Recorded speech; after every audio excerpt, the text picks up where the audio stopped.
તાજેતરમાં આજે જૂનાગઢ શહેરના ખામરોડ રોડ પર આસપાસની સોસાયટીમાં અસાધારો લાગુ પડવા કલેક્ટરશ્રીને અપાયું આવેદનપત્ર। જ્યારે ખામરોડ રોડ વિસ્તારની આસપાસની આવેલી સોસાયટીમાં અસાધારો લાગુ કરવાની માંગણી સાથે આજે આવેદનપત્ર પાઠવવામાં આવ્યું। તો અંગે તાત્કાલિક કાર્યવાહી કરવાની માંગણી સાથે આવેદનપત્ર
આવડી રીતે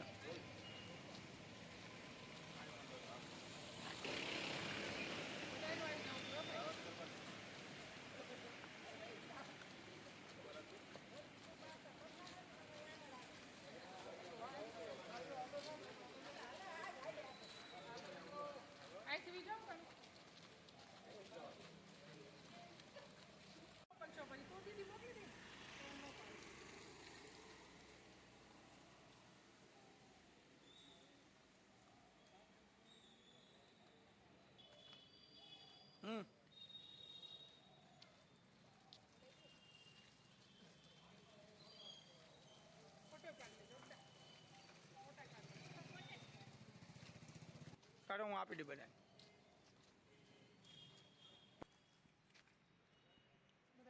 આગળ બી આવો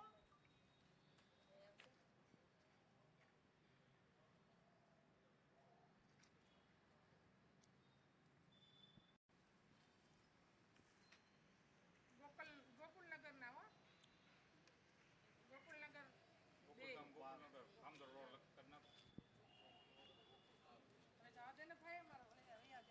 વિડીયો તો કરવા કે નહીં મારે છાપામાં લેવાનું બપોરે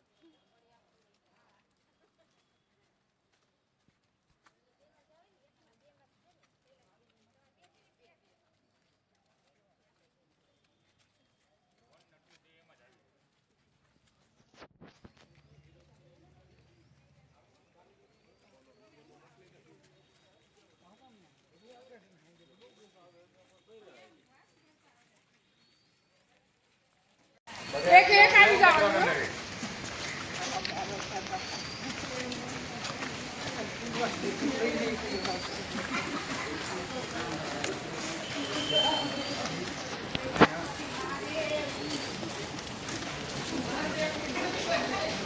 જો પાછળ ગાડી આવે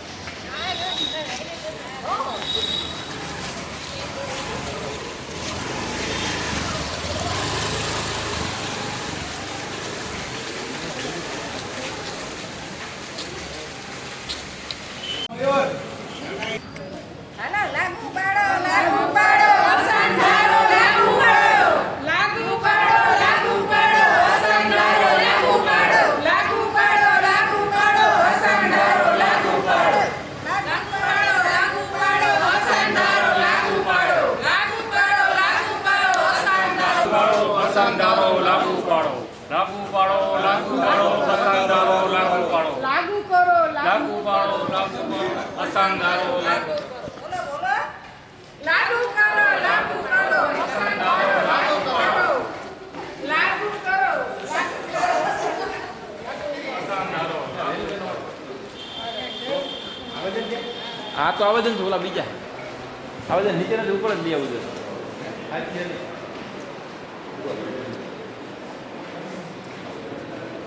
અસાન ધારો લાગુ પાડો અસાન ધારો લાગુ પાડો અસાન ધારો લાગુ પાડો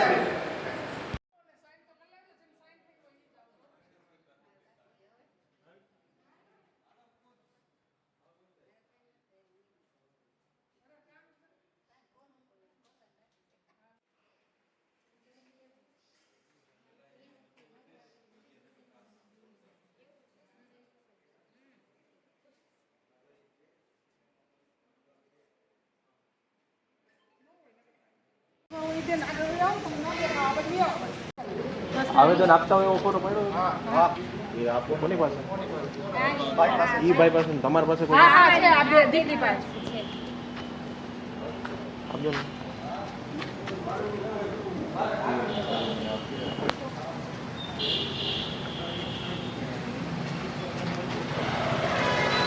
મેં બધાને ગ્રુપમાં નાખી દીધું તો જવાના આવી જતો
જોઈ ગયું હો તમે પણ નવા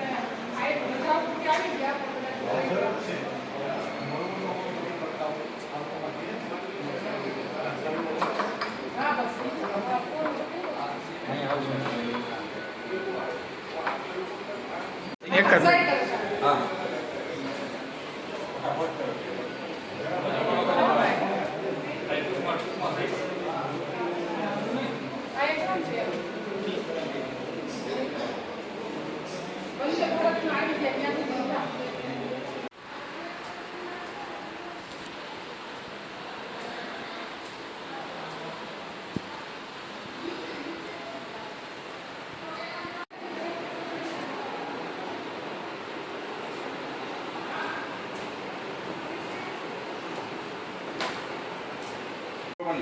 ન્યાવ્યા જો ભાઈ અહીંયા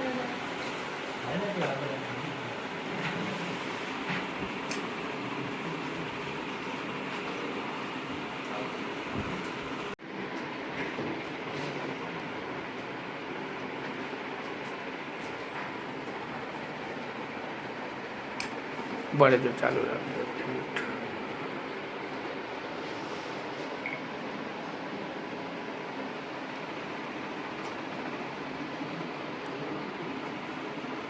સ્કૂલ છે બાજુમાં એટલે બધા છોકરા દીકરીઓ ભણવા જતી હોય એને ઘણી તકલીફ પડે છે સર એટલે અસાનતારો લાગુ કરવો ખૂબ જરૂરી છે બીજું એ કે અમારે ત્યાં સામાન્ય લોકો જ રહે છે માંડ કરીને મકાન લીધા હોય જિંદગી આખી જાય ત્યારે અને હવે અત્યારે વેચવાનો ટાઈમ આવે કોઈ એવી વ્યક્તિ બાજુમાં રહેવા આવે ને વેચવું પડે તો કેવી બધાની મુસીબત થાય છે એટલે થોડીક તમે બધાએ અસાનતારો લાગુ કરવાની પ્રયત્ન કરો મચેડી દરવાજેથી ઠેઠ ખામદોડ રોડ સુધી આ સ્થિતિ છે બીજા કોઈનું બોલો હા બોલો પરાક્રમસિંહ રાઠોડ ગોકુલનગર સોસાયટી આ અસમ ધારો લાગુ કરવા માટે એટલા માટે આવ્યા છે કે છેલ્લા એકાદ મહિનાથી હું જોઉં છું કે સુપર રેસિડેન્સી, હેમાવન સોસાયટી એ લોકોએ આવેદન આપેલું છે. બરાબર છે. તો ગોકુલનગરવાળાએ પણ નક્કી કર્યું કે આવેદન આપીએ. શા માટે આપે છે? કારણ કે હવે લોકોને તકલીફ પડવા માંડી છે. છેલ્લા અઠવાડિયામાં તમે જોયું હશે સોશિયલ મીડિયામાં અને છાપામાં કે ખામધોર રોડ ઉપર ચોરી થવાના બનાવો વધવા માંડ્યા છે. અને જે લોકો ચોરી કરે અસામાજિક તત્વો એ હથિયાર સાથે ચોરી કરવા આવે છે. એટલે હવે લોકોની જિંદગી જોખમમાં મુકાય છે. એટલે અસરધારો લાગુ પાડવો ખૂબ જરૂરી છે. અમને કોઈ સમુદાય, કોઈ ધર્મ, કોઈ જ્ઞાતિ સાથે કોઈ નિસ્બત નથી, વાંધોય નથી, ફેમિલી રિલેશન છે. પણ લોકોની આચાર વિચાર, ખાણીપીણી, રહેણીકરણી આ બધી બધાને અનુકૂળ આવતી ન હોય. એટલે આ જરૂરી છે લાગુ પાડવું. એટલે કલેક્ટર સાહેબને અમારી નમ્ર વિનંતી છે કે આ બાબતે કંઈક પગલાં લે અને અસરધારો લાગુ પાડવા માટે ઉપર રજૂઆત કરે. Thank you. મારું નામ કૈલાસબેન વેગડા છે અને હું ગોકુલનગર સોસાયટીમાં રહું છું. ગોકુલનગરમાં રહું છું અને અમારા ભાઈઓ અને બહેનો આખી સોસાયટીના અત્યારે કલેક્ટરશ્રીને આવેદનપત્ર આપવામાં આવ્યું છે એના દ્વારા અને અસાન ધારો લાગુ કરે એવી અમારી બધાની માંગણી છે. કેમ કે અત્યારે માંડ કરીને આખું જિંદગી કમાઈને સામાન્ય માણસોએ મકાન લીધા હોય, ઘર લીધું હોય, એક સપનું જોયું હોય, એ અત્યારે કોઈ એવી વ્યક્તિ બાજુમાં રહેવા આવી જાય તો એને પાણીના ભાવમાં વેચવી પડે અને પાછી એ બીજે ક્યાંય મકાન લઈ શકવાના છે. બીજું એ અમારે સુભાષ સ્કૂલ ત્યાં છે, કોલેજ છે, તો ત્યાં બેન દીકરીઓ ભણવા જતી હોય છે, એને કેવા બનાવો બને છે. એટલે અમારે કલેક્ટરશ્રીને આવેદનપત્ર આપ્યું છે. અને બીજું અમારે એ લોકો સાથે કોઈ વિરોધ નથી. અમે પણ ઘણા હારે રિલેક્શન એવા રાખીએ છીએ. અમારે ફેમિલી જેવા સંબંધ છે બધા સાથે. પણ અમારે એની ખાણીપીણી અને એ બધાને વિરુદ્ધમાં અમે છીએ. બીજું કાંઈ અમારે કોઈ જ્ઞાતિ વિરુદ્ધમાં અમે નથી જતા. પણ એટલે અમે કલેક્ટરશ્રીને આજ આવેદનપત્ર આપેલ છે. એક તો હમણાં જ સુકુનમાંથી અમારે આવેદનપત્ર આપેલ છે કલેક્ટરશ્રીને. અને હર્ષદભાઈ પરસાણાએ, હરેશ પરસાણા અમારા છે જે ખામધર રોડ ઉપર જ રહે છે જોશીપરામાં, એમણે પણ આ આવેદનપત્ર આપેલ છે અને માંગણી મૂકેલ છે. હેમાવન સોસાયટીવાળાએ આપેલ છે. ઘણી અવારનવાર ઠેઠ મજડી દરવાજાથી ખામધોળ સુધીની આ પરિસ્થિતિ છે અને બધાએ માંગણી મૂકેલ છે. શું માગણી છે? માગણી સંતોષે કેવા પગલાં રહેશે? અમને કલેક્ટરશ્રી અને એસપી સાહેબને બધા ઉપર વિશ્વાસ છે કે એ આ અમારી માંગણી પૂરી કરશે.